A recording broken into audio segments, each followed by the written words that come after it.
তীব্র গরমে হঠাৎ বৃষ্টি জনজীবনে কিছুটা স্বস্তি এনে দিলেও কাক ভেজা বৃষ্টিতে নাকাল ঈদে ঘরমুখর যাত্রীরা।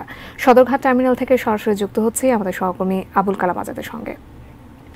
ধন্যবাদ আপনাকে। সদরঘাট থেকে সাধারণত দক্ষিণাঞ্চলের বিশেষ করে বরিশাল, ভোলা, চরফ্যাশন, হাতিয়া সহ আশপাশের বিভিন্ন ধরনের জেলায় সেই জায়গাগুলোতে লঞ্চে করে যাত্রীরা চলাচল করে থাকেন। ঈদে ঘরমুখ মানুষ যারা আজকে শেষ কর্মদিবস এবং তাদের আত্মীয় স্বজন মোটামুটি অনেকে প্রস্তুতি নিয়েই এই লঞ্চে করে রওনা দিচ্ছেন। তার পরবর্তীতে সন্ধ্যা 6টা থেকে 6:30, 7টা, 7:30টার দিকেও বিভিন্ন এলাকার দিকে লঞ্চগুলো ছেড়ে যায়। সাধারণত বরিশালের লঞ্চগুলো 9টা বা রাত 9:30টার দিকে ছেড়ে যাওয়ার কথা।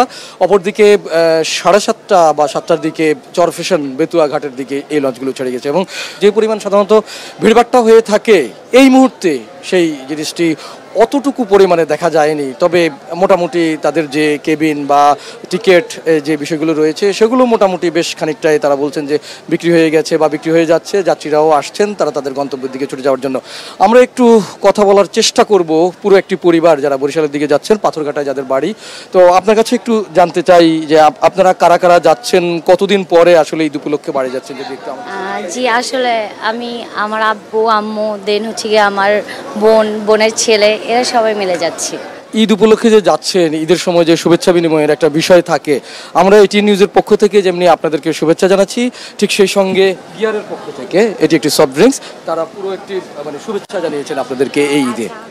আমিও গিয়ারকে অনেক অনেক ধন্যবাদ জানাতে যাচ্ছি আমাকে এত সুন্দর একটা গিফট দেওয়ার জন্য।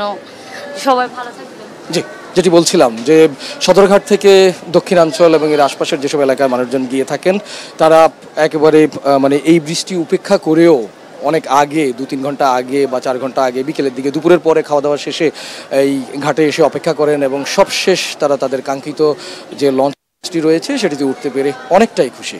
এই ছিল আমার কাছে সবশেষ। এখন প্রতি চুমুকেই হবে অন্য লেভেলের টেস্ট। গিয়ার এখন পাওয়া যাচ্ছে মাত্র 25 টাকায়।